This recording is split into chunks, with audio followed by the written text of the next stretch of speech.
అందరికీ నమస్కారం. నా పేరు షకీలారెడ్డి.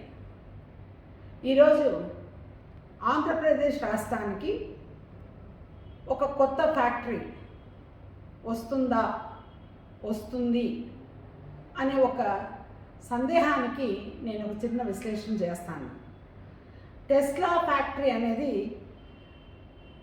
ఆంధ్రప్రదేశ్కి రావడానికి విపరీతమైన పోటీ ఉన్నది. ఎందుకంటే భారతదేశంలో టెస్లా పెట్టాలి అని అనుకుంటే దానికి మహారాష్ట్ర కానీ, గుజరాత్ కానీ, తమిళనాడు కానీ చాలా రాష్ట్రాలు పోటీ పడుతున్న తరుణంలో ఆ లిస్టులో ఆంధ్రప్రదేశ్ రాష్ట్రం మొదటి స్థానంలో ఉందని చెప్పడానికి చాలా ఆనందంగా ఉంది. ఎందుకంటే భారతదేశంలో ఎక్కడున్నా కూడా కానీ తెలుగు ప్రజలు బాగుండాలని, తెలుగు రాష్ట్రాలు బాగుండాలని, అందరూ సుభిక్షంగా ఉండాలని కోరుకోవడంలో తెలుగు వాళ్ళగా తప్పులేదు. అలాంటిది ఇప్పుడు ఫ్యాక్టరీ పెట్టాలని అనుకున్నప్పుడు దానికి చాలా నిబంధనలు ఉన్నాయి. ఎందుకంటే టెస్లా కంపెనీ పెట్టాలంటే చాలా నిబంధనలు ఉంటాయి. ఆ నిబంధనలు అతిక్రమించి పెట్టాలంటే ఇది సాధ్యమా అసాధ్యమా అని తెలియలేదని నేను చెప్తున్నాను. ఎందుకంటే ఫ్యాక్టరీ నిబంధనల ప్రకారం యాక్చువల్గా ఇప్పుడు ఇండియాలో చాలా రెస్ట్రిక్షన్స్ ఉన్నాయి. ఎలా అంటే మేక్ ఇన్ ఇండియా ఫార్మేషన్లో మేక్ ఇన్ ఇండియాలో ప్రొడక్షన్స్ చేస్తేనే అది ఇండియాలో మన ఫ్యాక్టరీ పెట్టుకోవడానికి సాధ్యపడుతుందనే ఒక నిబంధన ఉంది. ప్రైమ్ మినిస్టర్ మోడీ గారు చాలాసార్లు చెప్పారు. అలాంటి తరుణంలో ఇండియాకి రావాలంటే ప్రొడక్షన్ ఇండియాలో ఉండాలి, కార్లు కూడా ఇక్కడే సేల్ చేయాలి. కాబట్టి ఆ నిబంధన ప్రకారంగా మనకు ఆ పర్మిషన్ వస్తుందా రాదా అని చూస్తున్నప్పుడు దీనికి టెస్లా వాళ్ళు కొన్ని సూచనలు మనకు చేశారు. ఏమనంటే చైనా నుంచి కానీ జపాన్ నుంచి కానీ ఇంపోర్ట్ చేసుకుంటే, అంటే ఆ పరికరాలు ఏమైనా ఇంపోర్ట్ చేసుకుంటే దానికోసం అని చెప్పేసి 110% మనకు భారతదేశంలో దానికి సెస్ కానీ ట్యాక్స్ కానీ కట్టాల్సి ఉంటుంది. ఆ సెస్ కానీ ట్యాక్స్ కానీ 110% కట్టాలంటే అది అసాధ్యం. కాబట్టి అందుకని భారతదేశంలో మేక్ ఇన్ ఇండియా ఉంది కాబట్టి ఆ మేక్ ఇన్ ఇండియా కింద వాళ్ళు టెస్లా వాళ్ళు పెట్టుకుంటే బాగుంటుందనే సూచన చాలామంది చేశారు. ఆ సూచనల ప్రకారంగా చేస్తున్నప్పుడు అది ఈ మధ్య మోడీ గారు కానీ ఎలాన్ మస్క్ గారు కానీ ఈసారి కలిశారు. అలాగే ట్రంప్ గారి దగ్గరికి వెళ్ళారు యుఎస్ఏకి. ట్రంప్ గారిని వెళ్ళినప్పుడు ఈ విషయం మాట్లాడి ట్రంప్ గారికి ఏం చెప్పారంటే, మేము ఇండియాలో నేను పెట్టబోతున్నాను, ఇండియాలో నేను ఏపీలో పెట్టబోతున్నాను అని చెప్పి ఆల్రెడీ చెప్తే ఆయన మాత్రం దీనికి ఇది చాలా అన్ఫేర్, ఇది చాలా మంచిది కాదు, అంటే ఇది న్యాయం కాదు, న్యాయబద్ధం కాదు అని చెప్పేసి ట్రంప్ గారు చెప్పారు. చెప్పినప్పుడు ఎలాన్ మస్క్ గారు వాళ్ళు ఏం చెప్పారంటే, ఇలాంటి పరిస్థితుల్లో నేను ఇప్పుడు 4 రాష్ట్రాలు పోటీ పడుతున్న తరుణంలో నేను ఆంధ్ర రాష్ట్రంలో ఇది కానీ పెట్టుకుంటే బాగుంటుందని, ఎందుకంటే దీనికి కొన్ని కారణాలు వాళ్ళు చెప్పడం జరిగింది. ఎందుకంటే చైనాలో కూడా ఎలాన్ మస్క్ గారు ఈ టెస్లా కంపెనీ పెట్టినప్పుడు అక్కడ ఉన్న మార్కెటింగ్ స్ట్రాటజీస్ ప్రకారంగా అక్కడ ఈజీగా టెస్లా కార్లు 1.1%, 1.12% సబ్జెక్ట్ టు కరెక్షన్ చేస్తే BYD company, China based company వాళ్ళు ఆల్మోస్ట్ 12.1%కి కార్లు అమ్మకం జరిగింది.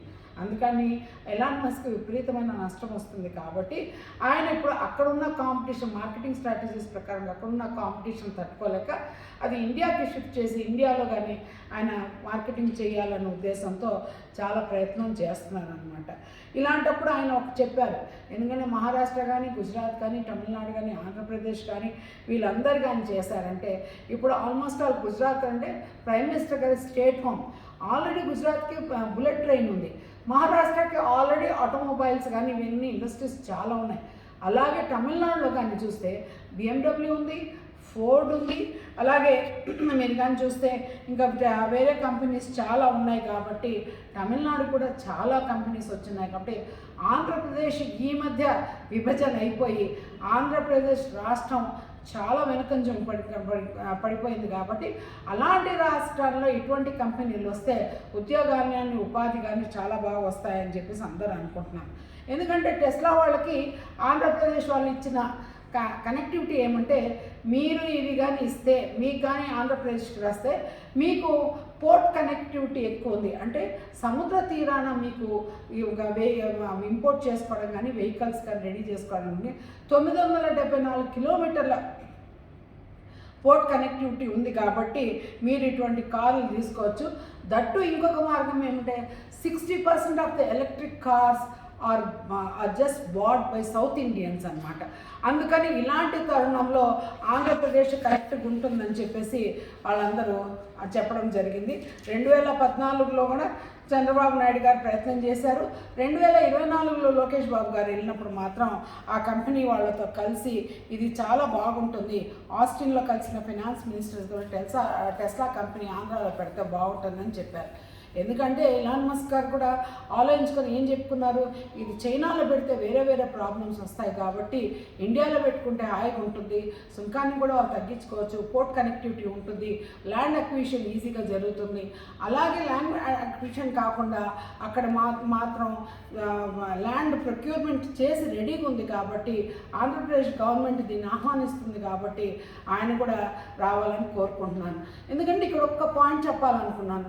ఎందుకంటే వైసీపీ గవర్నమెంట్ వచ్చినాక తెలుగు రాష్ట్రంలో ఆంధ్రప్రదేశ్ అనేది మ్యాప్లోనే కనబడకుండా పోయింది, అభివృద్ధిలో కానీ ఎలాంటి విషయంలో కానీ.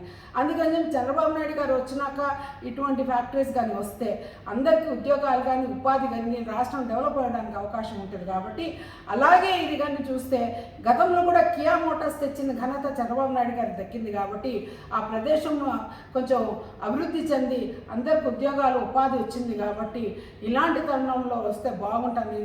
ప్రధానమంత్రి మోడీ గారు మాత్రం దీనికి ఎటువంటి అభ్యంతరాలు చెప్పకుండా ఆంధ్రప్రదేశ్కి ఇది టెస్లా కంపెనీని మీరు ప్రమోట్ చేసి పంపించాల్సిందిగా, ఎందుకంటే విభజన రాష్ట్రం వెనుకబడిపోయింది కాబట్టి 2 రాష్ట్రాల్లో తెలంగాణ అభివృద్ధి బాగా చెంది ఉంది కాబట్టి దీనిలో ఆదాయ వనరులు ఎక్కువ ఉన్నాయి కాబట్టి ఆంధ్రప్రదేశ్లో లేవు కాబట్టి అందరం దయచేసి పార్టీలకు అతీతంగా టెస్లా కంపెనీ ఆంధ్రప్రదేశ్కి రావాల్సిందని కోరుకుంటూ ఈ ప్రతి ఒక్కరూ మీరందరూ మీ ఛాయశక్తిలో మీ సోషల్ మీడియా త్రూ దీని వాయిస్ వినిపించిందిగా కోరుకుంటూ నేను తెలుగుదేశం పార్టీ తరఫున మళ్ళీ రిక్వెస్ట్ చేస్తున్నాను. టెస్లా కంపెనీ ఆంధ్రప్రదేశ్కి చాలా చారిత్రాత్మక అవసరం.